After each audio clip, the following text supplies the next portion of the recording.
kamu pernah lihat yang merasa menurutmu itu aneh banget gitu? Banyak. Jadi yang pertama tuh setiap perkataannya itu bisa membuat orang percaya. Terus yang kedua dia bisa jadi banyak.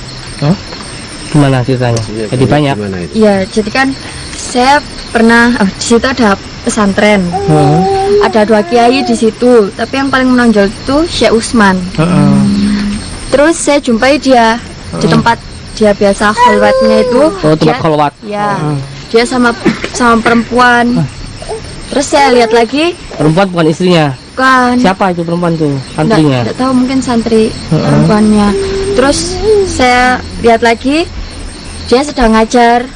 Terus ada di masjid. Oh, jadi banyak berarti. Iya. Dan anehnya dia pernah mengaku bahwa dia utusan Allah. Pernah diberi wahyu sama Allah. Dan kalau sholat nggak pernah menghadap ke kiblat. Itu ajarannya. Ajarannya seperti itu, Gus. Berarti itu sesat, Gus. Tapi kita Kan belum ada bukti lah, ya. belum ada Kan bukti, cuma dari sepihak. belum ada bukti yang real ya. Apa sebaiknya kita datangi ke sana, silaturahmi bersama-sama, kita cek kebenarannya, Gus. Assalamualaikum warahmatullahi wabarakatuh. Bismillah, innal hamdalillah alladzi haqqa hamdi wa an'ama 'alaina bi ni'matil iman wal islam. Wassalatu wassalamu ala rasulillah sayyidina habibina syafi'ina wa qurrati a'yunina Muhammad khairul khalqillah. Selamat malam sahabat-sahabat Gio, pecinta-pecinta Gio dari Sabang sampai Merauke. Semoga kita semua selalu dalam genangan rahmat Allah, nikmat Allah. Yang sakit semoga diangkat penyakitnya oleh Allah, yang susah semoga diangkat kesusahannya oleh Allah. Semoga kita semua dipanjangkan umur kita, disehatkan badan kita, dilapangkan rezeki kita, dimudahkan segala urusan kita, dan kabulkan semua hajat-hajat kita. Amin, amin ya rabbal alamin. Malam hari ini kita semua tim Gio berada di sebuah desa terpencil ya. Alhamdulillah di sini hadir juga bersama Bapak Kepala Desa, Pak Kepala sehat ya. Bapak Limnas juga, insyaallah sehat. Dan juga beliau Bu, sehat ya. Ini tadi sempat cerita beliau bahwa di desa ini ada kejadian yang sangat ganjal, yang mistis ya, konon katanya seperti itu. Cuman kita belum tahu, nanti kita akan minta keterangan sama beliau-beliau yang horor, yang mistis. Jadikanlah tayangan-tayangan ini menjadi hikmah buat kita ambil yang baik, buang yang buruknya, agar kita meyakini bahwa alladzina yu'minuna bil ghaibi, orang yang beriman itu percaya dengan adanya yang gaib. Dan hikmah yang perlu kita ambil, jangan pernah dalam keadaan apapun kita datang ke tempat-tempat yang dilarang oleh Allah. Contoh, ke tempat-tempat kemusyrikan, tempat-tempat perdukunan, maka itu yang harus kita hindari. Dan di sebuah desa ini kita akan tanya-tanya kejadian apa yang telah dialami oleh beliau-beliau ini. Ya. Nah, ini kan Mbak Sisil kan ya. Ini Mbak Sisil yang sempat dulu tuh taubat. Tapi sekarang biar cerita sendirilah. Gimana ceritanya Mbak Sisil? Jadi sebenarnya gini, saya tuh mau cerita tuh malu. Tapi ya gimana lagi? Nanti kalau ada korban-korban lagi kan kasihan. Saya tuh tobat kan ya, terus salah masuk ke padepokan, salah masuk ke pesantren. Terus ternyata di situ tempatnya maksiat, yang punya padepokan itu tadi malah melecehi saya. Sampai segitunya? Iya. So, apakah orang kampung banyak yang tahu? Ya, informasinya sampai Pak Lurah. Pak Lurah ya. Tapi maaf ya. Tapi kalau seandainya udah Pak Lurah tahu, kenapa nggak dibubarin? Kenapa nggak digusur? Sedangkan itu udah, kalau memang pelecehan udah bisa jadi melanggar. itu, maaf Pak Lurah masih mengumpulkan bukti-bukti kan, sebagai tokoh masyarakat nggak gegabah juga, maaf ya. Pak, ini gimana ini anak saya hamil di pesantren ini? Ya, sabar. Nggak bisa tak bunuh kalau dia, Sabar. nggak bisa. Kita cari tahu dulu kebenarannya.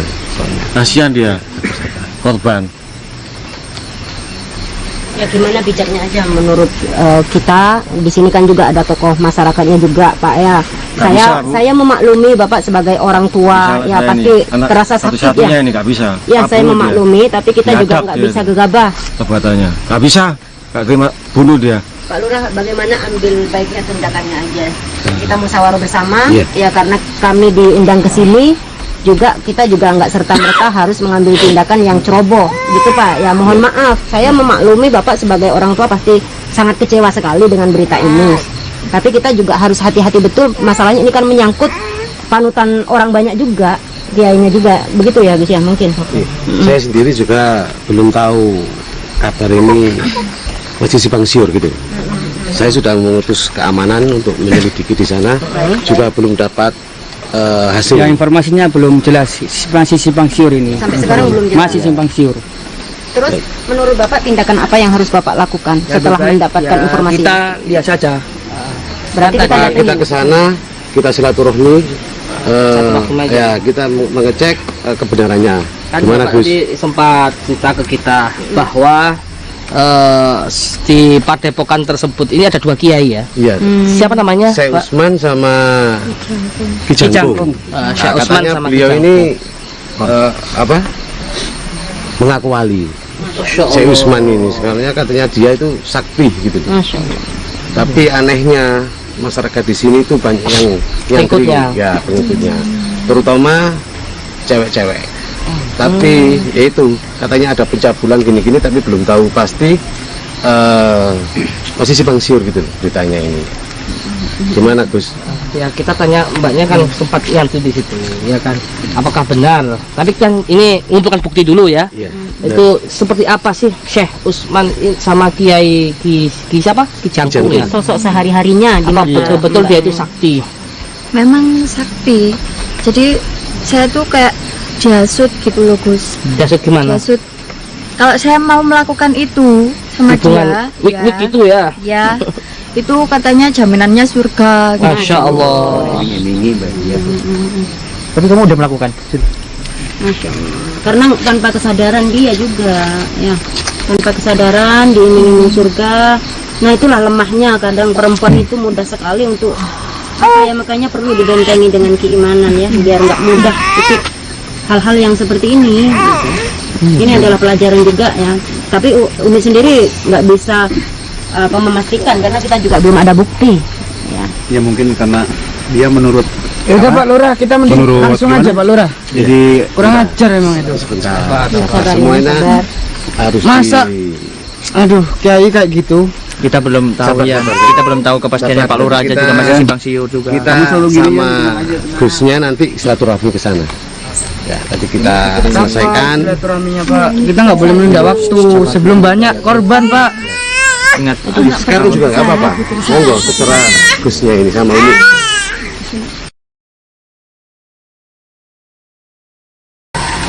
Jadi kita mungkin harus silaturahim mencoba dulu kebenaran itu apakah benar atau tidak.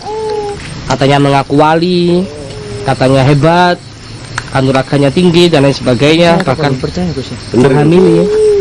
Kalau benar-benar saya apalagi ada pesantren ya. Kok bisa melakukan seperti itu Gus? Tapi orang tuanya udah lapor ke kita Ya gimana? kan kita tidak nggak bisa percaya. menerima sepihak gitu ya. Kita belum tahu kejelasan. Gak bisa Pak, gak bisa ini gak bisa. Kita Orang hadapi tua dengan jangan kepala marah-marah. dingin dulu. Apa Kita mau karena berita ini masih simpang siur, tapi datengin? kita hadapi Gimana? dengan kepala dingin. Tenang, tenang. Nanti kita cek kebenarannya. Yang penting Bener Gus ya, harus Gus ya? ketemu saya itu. Saya juga nggak kepingin saya mimpin di desa ini ada padepokan yang mengajarkan aliran sesat. Kasihan Pak anak saya Pak. Saya Kasihan. juga nggak mau. Nanti Kasihan. aib bagi desa saya. Betul betul. Bener ya, bener Gus ya? Makanya kita sekarang ini Bisa. Sabar, sabar. Kasihan. udah Bu, jangan nangis dulu Bu. Nanti kita insya Allah atasi. Kita tanya-tanya dulu kiainya. Yang penting kita datang ke sana. Pak benar Pak. Sabar. Pasti Pasti kita nanti ke sana, Dulu dia kita nggak silaturahmi jangan gitu. Ya adab dia itu. Kita lihat dulu kebenarannya, Jangan kayak contoh beritanya Pak. ini ya. Nah, nanti kita ke sana silaturahmi bersama-sama bersama Gusnya. Tapi ada Sil, kamu tahu nggak? Pernah nggak menjumpai keanehan di siapa tadi namanya? Syekh Usman. Syekh Usman. Iya. Keanehan yang tidak kamu pernah lihat yang merasa menurutmu itu aneh banget gitu. Banyak. Jadi pertama tuh setiap perkataannya itu bisa membuat orang percaya. Terus yang kedua dia bisa jadi banyak. Gimana ceritanya? Jadi banyak. Gimana itu? Iya, jadi kan saya pernah di situ ada pesantren. Ada 2 kiai di situ, tapi yang paling menonjol itu Syekh Usman. Terus saya jumpai dia di tempat dia biasa khalwatnya itu. Oh, tempat khalwat. Ya. Dia sama perempuan. Terus saya lihat lagi, Perempuan bukan istrinya. bukan. Siapa itu perempuan tuh? Santrinya. Nggak tahu, mungkin santri perempuannya. Terus saya lihat lagi, dia sedang ngajar. Terus ada di masjid. Terus jadi banyak berarti. Iya. Dan anehnya dia pernah mengaku bahwa dia utusan Allah. Pernah diberi wahyu sama Allah. Dan kalau sholat nggak pernah menghadap ke kiblat. Itu ajarannya. Ajarannya seperti itu Gus, berarti itu sesat Gus. Tapi kita Kan belum ada bukti lah ya. belum ini ada kan bukti, cuma dari sepihak. belum ada bukti yang real ya. Apa sebaiknya kita datangi ke sana, silaturahmi bersama-sama, kita cek kebenarannya Gus. Gimana Gus? Ya. Kita pasti datang ke sana. Ini ya itu yang kemarin. Ya Pak Lurah, mending kita langsung aja ke itu siapa itu? Udah Pak Lurah. Ya, nggak pantas buat dipanggil Yai itu. Soalnya kan Buat apa dipanggil Yai? itu mencemari desa ini Pak Lurah. Sabar. Udah sabar Ustaz Suling. Dia udah Penting juga, Ustaz. udah memelesetkan ajaran agama kita, Mas. Iya tahu, kita kan cuma kan Gimana? mendengarkan. Semuanya Iya, Iya, dia kita juga belum tahu melihat dengan Malah tambah Tapi banyak kan korban ini lagi. saksi. udah jangan emosi. Ingat, kita cuma masih menerima dari mari saya antar. Saya siap antar ke sana, ayo. Kita Pak Bentar. langsung ke sana, Pak. Lebih baik, Pak. Bentar, kita konsultasi sama Gusnya dulu. Kita ke sana. Hari ini apa lusa apa gimana Gus? Ya, siap. kalau bisa sekarang tuh sih. Kalau memungkinkan sekiranya hari ini ya monggo kita berangkat silaturahim. Kita kira nggak kemalaman kayak. Ya, saya siap mengantar Gus kalau sekarang. Mending sekarang aja Gus. Ya, Ya Gimana kalau Gus? kepala desa sudah Kalau saya Soalnya kan ini udah korban udah ada. Terus Pak Lurahnya mumpung ada linmasnya juga. Tapi kita juga nggak bisa menerima sepihak itu Ustaz Suling, karena nanti kan kita belum tahu juga kejelasan apa di depan mata kita itu. Tapi ini udah bilang, saksinya udah Ya bilang. kan kita kan cuma menerima ini yang belum lihat langsung ya. Tapi kan udah menjadi saksi. Ya sabar dulu, makanya sabar, jangan pakai emosi. Kalau pakai emosi malah nggak Iya. karuan nanti. iya benar. Gimana Gus? ya monggo. Saya siap Gus ngantar sekarang. Ya. Jadi begini sahabat, kita langsung coba datang ke rumahnya Syekh Usman bersama Ki Cangkung. Di situ banyak santri-santrinya yang diceritakan oleh Pak Lurah, yang diceritakan oleh Sisil bersama bapak dan ibunya bahwa dia ini spiritualnya tinggi sekali ya. Pernah jadi banyak sekali, bahkan ajarannya ajaran sesat dan menyesatkan, melenceng. Dia pernah mendapatkan wahyu begini begitu. Kita kan nggak boleh mengklaim begitu saja, nanti bisa menjadikan fitnah. Al fitnatu akbaru minal qatl, al fitnatu asyaddu minal qatl. Jadi Allah sering menjelaskan dalam Al-Quran fitnah, al fitnatu asyaddu minal qatl, al fitnatu akbaru minal qatl. Supaya terhindar dari fitnah, alangkah baiknya kita tabayun, kita klarifikasi, kita silaturahim. Inilah yang harus dilakukan umat muslim. Apabila ada masalah, maka kita nggak boleh langsung menjas atau mengklaim ya, oh kamu salah. Walaupun dia itu salah, kalau kita omong-omongkan di publik itu nggak boleh, nanti jatuhnya ghibah. Sedangkan ghibah tersebut kita nanti di akhirat akan memakan dagingnya. Walaupun jelas-jelas dia salah, itu nggak boleh, harus segera tabayun. Apalagi kalau dia melakukan hal yang tidak kita yang kita jas, yang kita klaim dia tidak melakukan, berarti itu fitnah. Maka fitnah lebih kejam daripada pembunuhan. Oleh karena itu, supaya terhindar dari itu, apa seyogyanya umat Islam, umat muslim yang bijak, yang arif, yaitu kita tabayun, kita klarifikasi. Ini pelajaran hikmah yang besar buat kita. Ketika ada masalah, terutama fitnah perzinahan, fitnah apapun, ini kan bahaya aib. Tidak boleh kita keluar di media sosial, di lain sebagainya, itu tidak boleh ya. Kita harus tabayun, kita harus datang.